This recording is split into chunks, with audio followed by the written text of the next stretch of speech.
सिन्दूरारुण विग्रहां त्रिनयनां माणिक्यमौलीस्फुरत्तारानायक शेखरां स्मितमुखीमापीनवक्षोरुहां पाणिभ्यामलिपूर्णरत्नचषकं रक्तोत्पलं बिभ्रतीं सौम्यां रत्नघटस्थरक्तचरणां ध्यायेत् परामम्बिकाम् अरुणां करुणातरङ्गिताक्षीं धृतपाशाङ्कुशपुष्पबाणचापाम् अणिमादिभिरावृता मयूखैः अहमित्येव विभावये भवानीं ध्यायेत् पद्मासनस्थां विकसितवदनां पद्मपत्रायताक्षीं हेमाभामपीतवस्त्रां करकलितलसद्धेम पद्माम्बराङ्गीं सर्वालङ्कारयुक्तां सततमभयदां भक्तनम्रां भवानीं श्रीविद्यां शान्तमूर्तिं सकलसुरनुतां सर्वसम्पत्प्रदात्रीं नारायणी नमोस्तुते। ललिता सहस्रनाम सौभाग्य भास्कर भाष्य की श्रृंखला में हम भगवती के 809वें नाम तक का भाष्य देख चुके थे। आज 810 से 816वें नाम तक का भाष्य देखेंगे। तो आज हमें अग्रिम 7 नाम प्राप्त हैं। इन 7 नामों का पाठ कर लेते हैं। 810 से 816वें नाम का पाठ है पाशहस्ता पाशहंत्री परमंत्र विभेदिनी मूर्ता अमूर्ता अनित्य तृप्ता मुनिमानस हंसिका। तो यह 7 नाम अब हमें प्राप्त हैं। तो इसमें से 810वां नाम है पाशहस्ता। पाशहस्ता नाम का सामान्य अर्थ है अपने हाथ में पाश को जो धारण करती हैं वह भगवती पाशहस्ता कही गई हैं।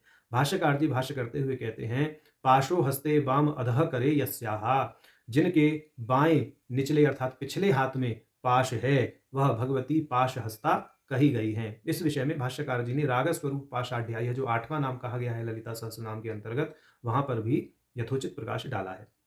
अब दूसरी दृष्टि से भाष्यकार जी भाष्य करते हुए कहते हैं पाशान हस्तयते हस्तेन निरस्तयतीति वा, जो अपने हस्त से सभी पासों को निरस्त कर देती हैं वह भगवती पाशहस्ता कही गई हैं।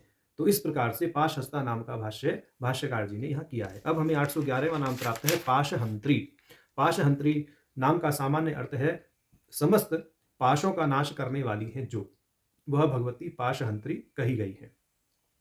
भाष्यकार जी कहते हैं पाशा नाम हंत्री नाशिका, कि पाशों की जो नाशिका है, पाशों का जो नाश करने वाली है वह पाशहंत्री कही गई है। उक्तंच हरिवंशे, हरिवंश पुराण का वचन है नागपाशेन बद्धस्य तस्योपहत चेतसः त्रोटयित्वा करेर्नाग पंजरः वज्रसन्निभम् बद्धं बाणपुरे वीरम् अनुरद्धम् अभाषत संत्वन्यति च सा देवी प्रसादाभिमुखी तदा। कि जब नागपाश से अनिरुद्ध को बांध दिया गया था तो वह बहुत विकल हो रहा था। तब भगवती ने ही उसके पाश काटे, और वो पाश कोई साधारण पाश नहीं थे। उन पाशों में विद्युत जैसी शक्ति विद्यमान थी। भगवती ने वस्तुतः अनिरुद्ध के केवल पाश ही नहीं काटे, अपितु उसको बहुत वरदान भी दिए थे। और जो जीव हैं इस लोक में जो जीव हैं वह भी बहुत से पाशों से आबद्ध रहते हैं। मात्र भगवती ही अपने साधकों के पाशों का नाश करने में समर्थ हैं। इस दृष्टि से हरिवंश पुराण का यह वचन यहाँ उद्धृत करके भाष्यकार जी ने भगवती के पाश हनन करने में प्रमाण को प्रस्तुत करते हुए पाशहंत्री नाम का भाष्य किया है। अब 812वां नाम हमें प्राप्त है परमंत्र विभेदिनी। परमंत्र विभेदिनी का अर्थ है जो शत्रुओं द्वारा किए गए मंत्र प्रयोग आदियों का विनाश कर देती हैं, वह भगवती परमंत्र विभेदिनी कही गई है। भाष्यकार जी भाष्य करते हुए कहते हैं परेशाम स्वपाशक द्विषाम राज्ञाम मंत्रान प्रभु मंत्रोत्साहाख्य शक्ति त्रयांतर्गतान शक्ति विशेषणान विशेषाद भिन्नति, कि भगवती अपने उपासकों से द्वेष रखने वाले, अब चाहे वो राजा ही क्यों ना हो, यानी ऐसे लोग जो भगवती के उपासकों से द्वेष रखते हैं चाहे वे राजा ही क्यों ना हो, उनके मंत्रों को विशेष रूप से नष्ट करती हैं। यहाँ मंत्र का अर्थ जो है वह शक्ति त्रय के अंतर्गत परिगणित जो प्रभु शक्ति, मंत्र शक्ति और उत्साह शक्ति है उसको भी समझ लेना चाहिए। अब नई दृष्टि से भाष्य करते हुए भाष्यकार कह रहे हैं यद्वा परैहि अभिचाराद्य अर्थम प्रयुक्तो मनुः परमंत्रः शत्रु प्रयुक्तो अस्त्र मंत्रो वा। कह रहे हैं कि दूसरों के द्वारा, यानी जो द्वेष रखते हैं ऐसे लोगों के द्वारा अभिचार आदि अर्थ में जो प्रयुक्त मंत्र है उसे परमंत्र कहते हैं। जो उस परमंत्र को यानी अभिचार आदि में जो प्रयोग किया गया मंत्र है उस मंत्र को जो नष्ट करती हैं वह परमंत्र विभेदिनी है। और शत्रु द्वारा प्रयुक्त अस्त्रादि मंत्रों का भी जो नाश करती हैं वह भगवती परमंत्र विभेदिनी है। यानी चूंकि भगवती अभिचार में प्रयुक्त मंत्रों का नाश करती हैं और शत्रु द्वारा प्रयुक्त अस्त्र मंत्रों का भी नाश करती हैं, इसलिए भगवती को परमंत्र विभेदिनी कहा गया है। उक्तंच हरिवंशे प्रद्युम्नम प्रति इंद्र संदेशे तदस्र प्रतिघाताय देवी स्मर्तुमर्हसि सिति कि प्रद्युम्न से इंद्र ने यह कहा कि तुम शत्रुओं के मंत्रों का प्रतिघात करने के लिए देवी का स्मरण करो। तो इस कथन से यह सिद्ध होता है, यह प्रमाणित होता है कि भगवती शत्रुओं के मंत्र का भेदन करती हैं, इसलिए उन्हें परमंत्र विभेदनी कहा जाता है। अब नई दृष्टि से भाष्य कर रहे हैं यहाँ परमंत्र विभेदनी का। यद्वा अथवा पर उत्कृष्टो, पर का अर्थ है उत्कृष्ट श्रेष्ठ, मंत्र पंचदशी रूप तम विभेदयति, और मंत्र का अर्थ है यहाँ पंचदशी, माने जो उत्कृष्ट मंत्र है यानी उत्कृष्ट पंचदशी मंत्र है, वह उस पंचदशी मंत्र को 12 प्रकार से विभाजित करती हैं। माने भगवती के कृपानुग्रह से ही जो पंचदशी मंत्र है वह 12 संप्रदायों में विभक्त है। अब वह 12 संप्रदाय कौन से हैं? तो भाष्यकार जी कह रहे हैं, मनुश्च चंद्रः कुबेरश्च लोपामुद्राश्च मन्मथः अगस्तिरग्निः सूर्यश्च नन्दिस्कन्दः शिवस्तथा क्रोधभट्टारको देव्या द्वादशामी उपासकाः। कि भगवती के 12 प्रमुख उपासक हैं, मनु, चंद्र, कुबेर, लोपामुद्रा, कामदेव, अगस्त्य, अग्नि, सूर्य, नंदी, स्कंद, शिव, दुर्वासा। ये 12 उपासक भगवती के कहे हैं और इनके तंत्र संपद जो है संप्रदाय भी हैं। तो भगवती के कृपा प्रसाद से ही जो ये पंचदशी मंत्र है इन 12 प्रकारों से विभक्त होता है। इति तंत्रोक्त रीत्या द्वादश विधम करोति, तो माने भगवती ही इनको तंत्रोक्त रीति से 12 प्रकार से विभक्त करती हैं, इसलिए भगवती को परमंत्र विभेदनी कहा गया। माने श्रेष्ठ पंचदशी मंत्र को 12 प्रकार से विभक्त करने वाली जो शक्ति है वह भगवती ललिता त्रिपुर सुंदरी ही परमंत्र विभेदनी नाम से कही गई है। अब फिर नई दृष्टि से भाष्य कर रहे हैं भाष्यकार यहाँ परमंत्र विभेदनी का। बोले अथवा परा उत्कृष्टा ये मंतारो मनन कर्तारः तेषाम अवीन पापानि भेदयति नाशयति। ये जो उत्कृष्ट मननशील साधक हैं उन साधकों के पापों अर्थात अवि को नष्ट जो करती हैं वह पर मंतार अभिभेदनी, पर मंत्र विभेदनी कही गई है। ऐसा यहाँ पर भाष्यकार जी ने नाम का जो है संधि विच्छेद करके अर्थ को प्रस्तुत किया है। माने उत्कृष्ट मननशील साधकों के अवि अर्थात पापों का जो भेदन करती हैं, विनाश करती हैं, वह भगवती परमंत्र विभेदनी कही गई। अब इस विषय में लिंग पुराण का यह प्रमाण प्रस्तुत करते हुए कहते हैं, अभिशवदेन पापानि कथ्यन्ते श्रुतिषु द्विजैः तैर मुक्तम न मया त्यक्तम अविमुक्तमतः स्मृतम इति लिंग पुराणे अभिपदस्य पाप परत्व कथनात्। ये लिंग पुराण में जो अभि शब्द है माने अभि पद है, उस अभि पद का जो अर्थ है वह पाप किया गया है। तो कहने के अभि शब्देन पापानि कथ्यन्ते श्रुतिषु द्विजैः, कि विद्वानों के द्वारा शास्त्रों में अभि शब्द से पापों को कहा है जो पापों से उत्तीर्ण है। तैर मुक्तम ने मया त्यक्तम अभिमुक्तम अतः स्मृतः, जो पापों से उत्तीर्ण है वही अभिमुक्त कहा जाता है। ऐसा लिंग पुराण का वचन है।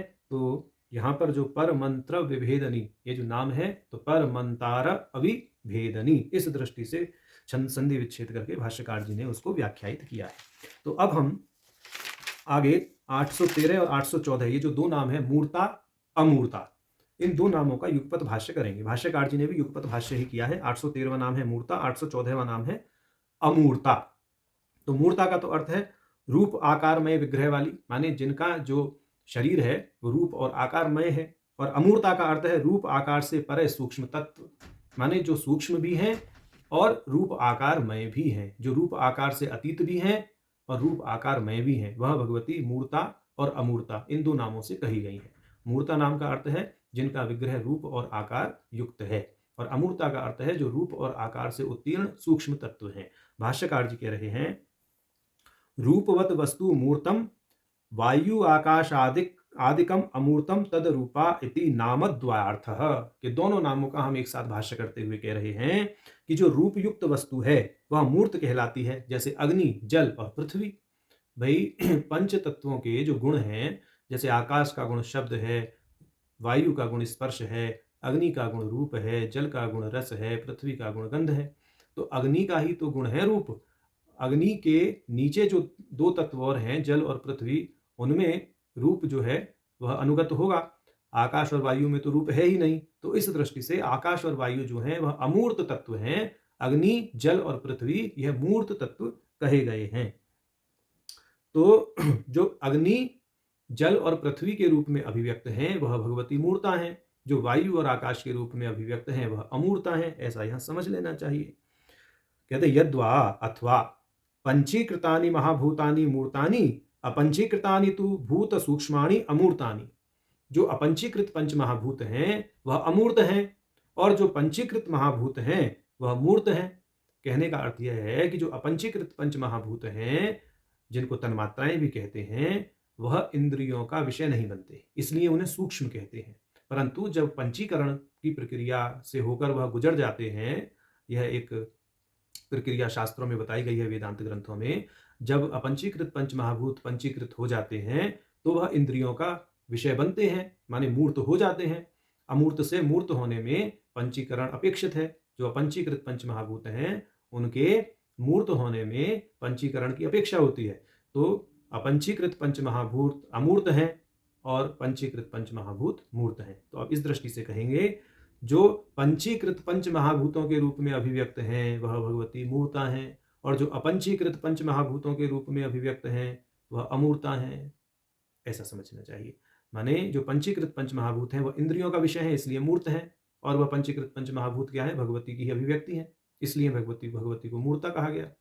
अपंचीकृत पंच महाभूत इंद्रियों का विषय हो ही नहीं सकते, वह अति सूक्ष्म है, क्योंकि इंद्रियां खुद उनसे बनती हैं, प्रक्रिया यदि इसकी देखी जाए तो।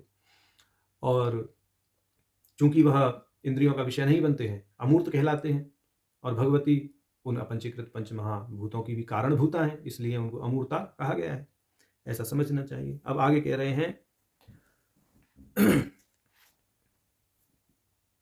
द्वावाव ब्रह्मणो रूपे मूर्तम चा मूर्तम चेति श्रुतौ द्वेधापि व्याख्यान दर्शनात् की उपनिषद में भी, यानी बृहदारण्यक के उपनिषद में 2-3-1 कहा गया है कि ब्रह्म मूर्त और अमूर्त दो प्रकार से कहा गया है।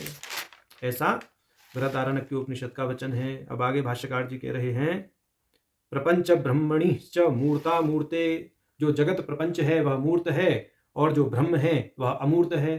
तो इस दृष्टि से भी समझना चाहिए, जो जगत के रूप में अभिव्यक्त हैं, मूर्त जगत के रूप में अभिव्यक्त हैं, मूर्त प्रपंच के रूप में अभिव्यक्त हैं, वह भगवती मूर्ता कही गई हैं। और जो साक्षात निर्गुण ब्रह्म निराकार निर्विकार ब्रह्म है, जो अमूर्त सत्ता है, वह साक्षात भगवती ही है। इस दृष्टि से भगवती को अमूर्ता कहा गया है।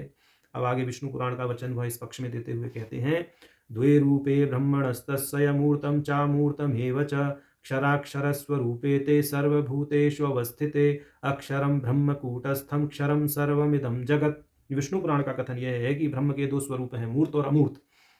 ये क्षर अर्थात जो विनाशी है, और दूसरा अक्षर अर्थात अविनाशी है।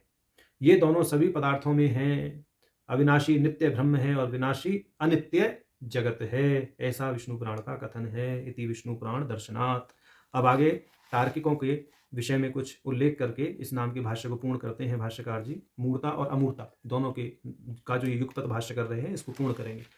भाष्यकार जी कह रहे हैं चलनात्मक क्रियावत्वम मूर्तत्वम इति तार्किक कल्पनाया निर्मूलत्वेन अश्रद्धेयत्वात्। ये कह रहे हैं कि जो तार्किक हैं उनका मत ऐसा है कि जिसमें चलनात्मक क्रिया होती है वह मूर्त पदार्थ हैं। लेकिन भाष्यकार जी उनके इस मत से अपनी असहमति प्रदर्शित करते हुए कह रहे हैं कि हम उनके इस सिद्धांत में श्रद्धा नहीं रखते, इसलिए उसको स्वीकार भी नहीं करते, क्योंकि उनका ऐसा कहना निराधार है, निर्मूल है। कारण यह है कि अगर तार्किकों की यह बात मान ली जाए कि जिसमें चलनात्मक क्रिया होती है वह मूर्त है, तो पेड़ पौधों में तो कोई चलनात्मक क्रिया है नहीं, वह तो स्थावर है, एक स्थान पर ही रहते हैं, तो उनको अमूर्त मानेंगे क्या?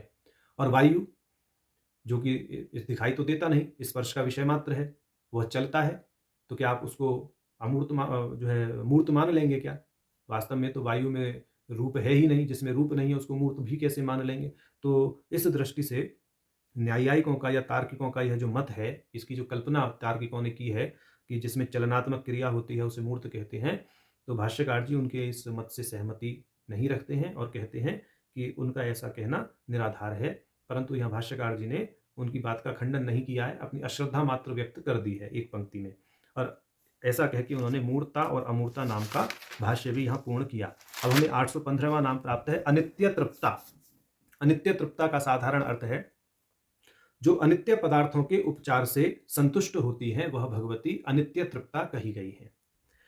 देखिए भाष्य को प्रारंभ करने से पहले एक बात हम यहाँ कहें, नित्य और अनित्य का विवेक होना चाहिए। जो नित्य तत्व है वह परमात्मा है, और जो अनित्य तत्व है वह प्रपंचमय है, प्रपंच स्वरूप है। यह शरीर भी हमारा अनित्य है, आज है कल नहीं है, या जैसा आज है वैसा कल नहीं है, इसलिए ये अनित्य है। परंतु इसके अंदर जो सन्निविष्ट चेतना है वह चेतना नित्य है। तो जो अनित्य पदार्थ हैं, उन अनित्य पदार्थ का त्याग करके जो नित्य पदार्थ में रमण करता है वह भगवती तत्व को प्राप्त करता है, भगवत तत्व को प्राप्त करता है। तो नित्य का त्याग करना यहाँ पर उपचार पद से कहा गया है। तो माने नित्य पदार्थों के त्याग से जो संतुष्ट होती हैं वह भगवती नित्य तृप्ता कही गई है। माने जो अनित्य पदार्थ हैं उनका त्याग करना चाहिए। उन पदार्थों को, यानी जो लौकिक पदार्थ हैं, मायिक पदार्थ हैं, उन पदार्थों का त्याग करके जो परम तत्व है, नित्य तत्व है, उसमें रमण करता है, उससे भगवती तृप्त होती है। ऐसा भाव है इस नाम का।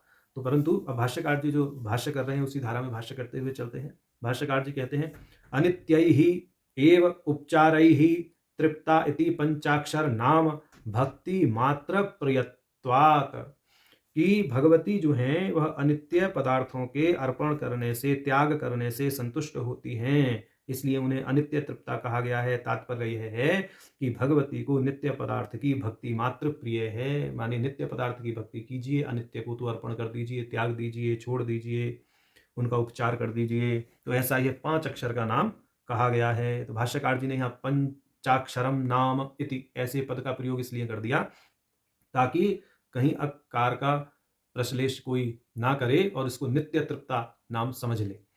तो इसलिए यहाँ भाष्यकार जी ने पंचाक्षर नाम ऐसा प्रयोग करके स्पष्ट कर दिया कि यह अनित्य तृप्ता ऐसा नाम है।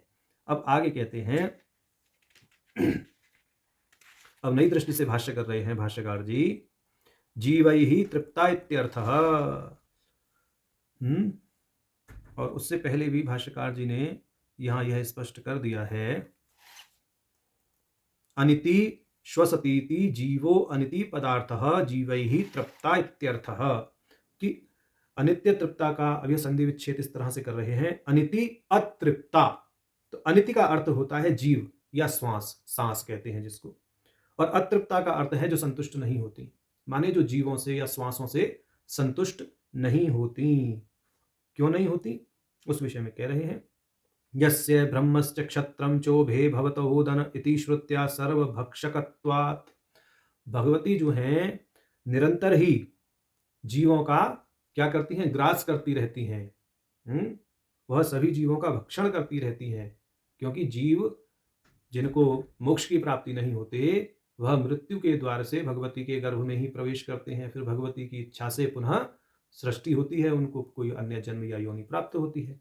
तो इस दृष्टि से वह नित्य ही जीवों का भक्षण करती रहती हैं, और इस भक्षण से वह कभी तृप्त नहीं होती, इसलिए उनका नाम है अनीति अतृप्ता। संधि करेंगे तो अनित्य तृप्ता हो जाएगा, ऐसा भाष्यकार जी ने कहा। इस विषय में भाष्यकार जी ने कठोपनिषद 2:25 यह श्रुति भी दे दी, अस्य ब्रह्मश्च क्षत्रम चोभे भवत ओदन। ये उपलक्षण है यहाँ क्षत्रिय और ब्राह्मण की, ब्राह्मण और क्षत्रिय उनका भोजन है। अब जैसा हमने कहा ब्राह्मण और क्षत्रिय यहाँ उपलक्षण है, तात्पर्य यह है कि वह सभी जीव भगवती में ही समाते रहते हैं। माने जिनको मोक्ष प्राप्त नहीं होता, वह क्षत्रिय हो या ब्राह्मण, वैश्य हो या शूद्र जीव हो या जंतु, पेड़ हो या पौधा या कुछ भी हो, अन्य कोई भी योनि हो, वह सभी भगवती का ही आश्रय लेते रहते हैं, भगवती ही उनका ग्रास करती रहती हैं। तो यह क्रिया निरंतर चलती रहती है। इस दृष्टि से वह जीवों से संतुष्ट नहीं होती, इसलिए उनका नाम हुआ अनित्य तृप्ता। अब फिर नई दृष्टि से भाष्य कर रहे हैं भाष्यकार, यद्वा इति एवं प्रकारेण अतृप्ता न तृप्ता न भवतीति न द्वौ ननौ प्रकृतम अर्थ गमयतः।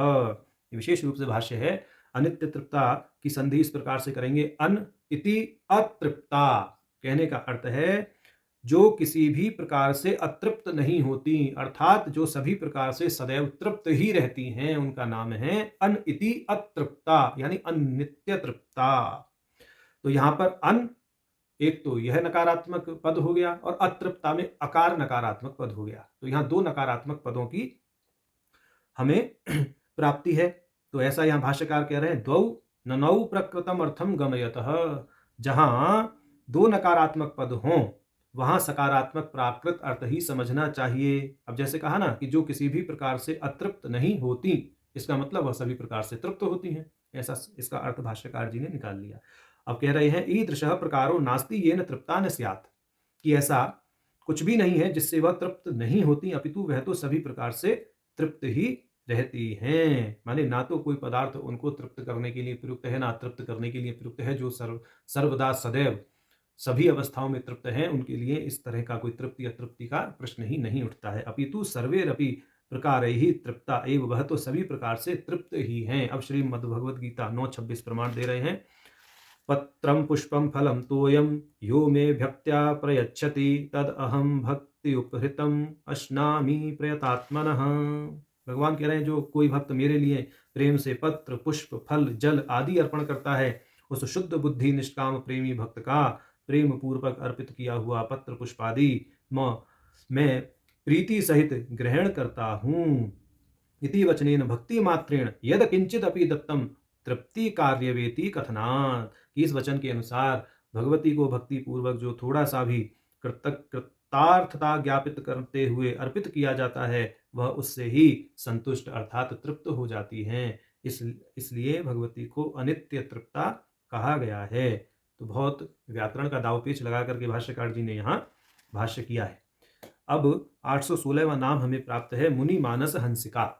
इस नाम का शाब्दिक अर्थ है मुनियों के मन के मानस सरोवर की हंसिनी है जो, वह भगवती मुनि मानस हंसिका कही गई है।